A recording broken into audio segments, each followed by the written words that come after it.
Hey guys, welcome back. We're here with another episode of Rate My Base. This is the series where we go in and analyze players' base by looking at the minimap and then also the towers and the troops that they have, going through what I like, dislike, and also trying to figure out the best attacking strategy to go forward and clear as much of the base without using any scrolls or dying, without using any gems whatsoever. So we use no scrolls. We don't use any of these. I will discuss, where you could use these in his base. Um, he does have a lot clumped up over here, so using one Apocalypse scroll could do some nice damage there. Looking forward, this base is a very good base. And love the curve down here because it's right next to the tents. So all your troops come out, and then his ranged troops are going to sit right around there and pick off your units. It's a great design there. I do like how the barriers are all set up.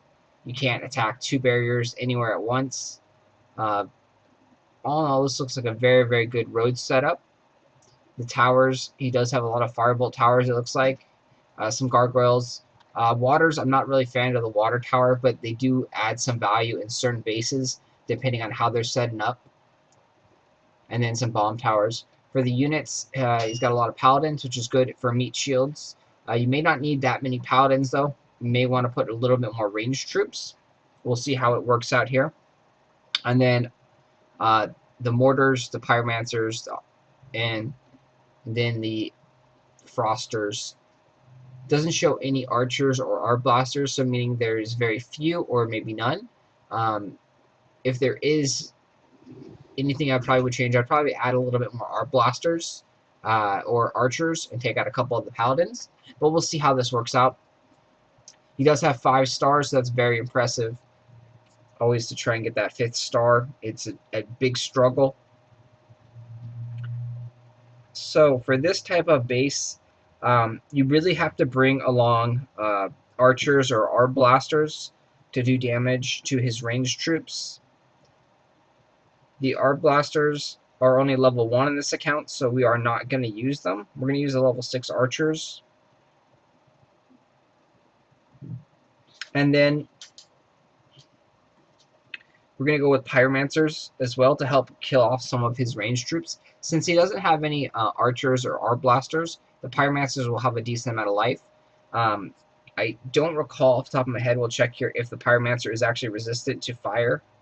No, it's resistant to poison, and it is. So this is resistant to fire and resistant to poison. So these guys are going to do really well against his units. So we're going to be using a lot of pyromancers to attack. I wish the pyromancer was actually upgraded, but unfortunately it's not. So it's only got 1380 life. So it's going to do really well against the mortar and against the pyromancer. The only thing that's going to cause us some damage is the froster, but they don't do hardly any damage. It's mainly just a slow effect. So we're going to use a lot of pyromancers here in this setup. And then we're going to go with knights to round off our troop selection. For spells, we have to use the sword rain for all the ranged troops that he has, and hopefully we can kill them in one sword rain. I really doubt that, though, because our sword rain is only level 5. It's not too bad, actually, in this account. So then we're going to use Firestorm, which is level 6, and that will help take out the firebolt cannons, and then hammer strike just to clear off some things here and there. So we're going to go and attack. We're going to use a lot of pyromancers. So we're going to start off bringing a couple pyromancers. I'm going to sit back here and wait just a second, and that way I can build up an army of units. You can see his troops and stuff are already doing a good amount of damage to my hero.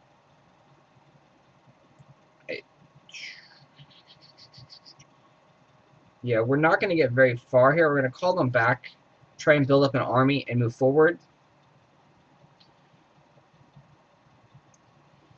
See, he has a firebolt cannon on the top right there, which I forgot.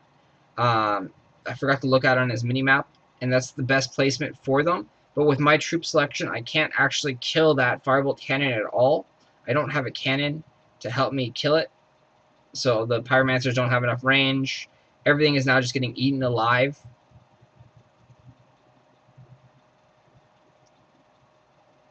So very bad actual unit. But I should have put a cannon on instead of the archers. The archers do serve a purpose, but they can't get past this corner because I don't have cannons to destroy the firebolt tower.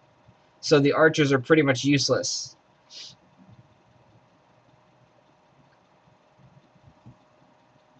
You see, we're not able to really even get further than this little section here.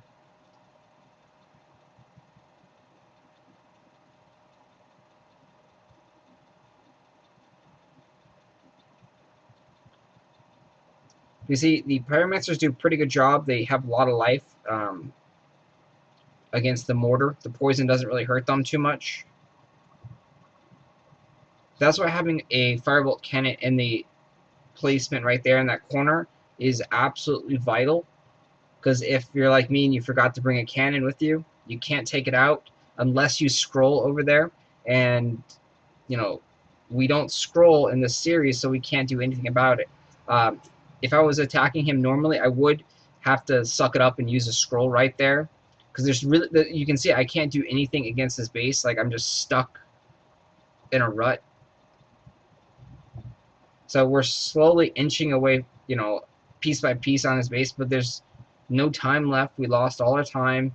We've gotten pretty much nowhere, maybe 10% of his base, which is horrible.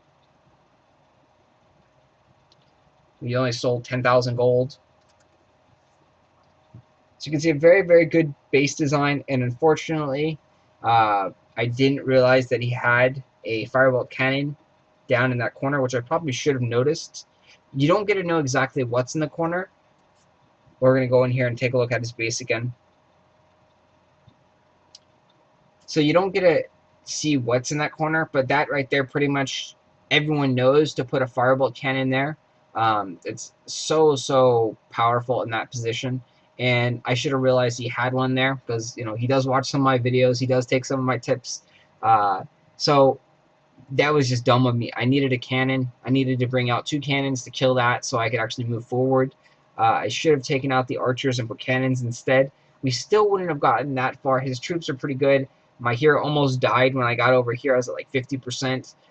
So we only ended up getting up to about there. Very, very good base here. And, you know, definitely a base. If you find this guy in your trophy range area, you probably want to skip. You're not going to get past him with this setup at all. And even if you are, you know, towards max level, it's going to be harder to fight him. So all in all, a great design there. And that's, like I said, again, why you put the firebolt cannon in the bottom right there, where it's unable to be attacked until you get all the way around or actually shoot cannons.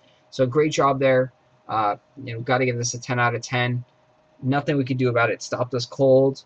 And great job, Blacki1.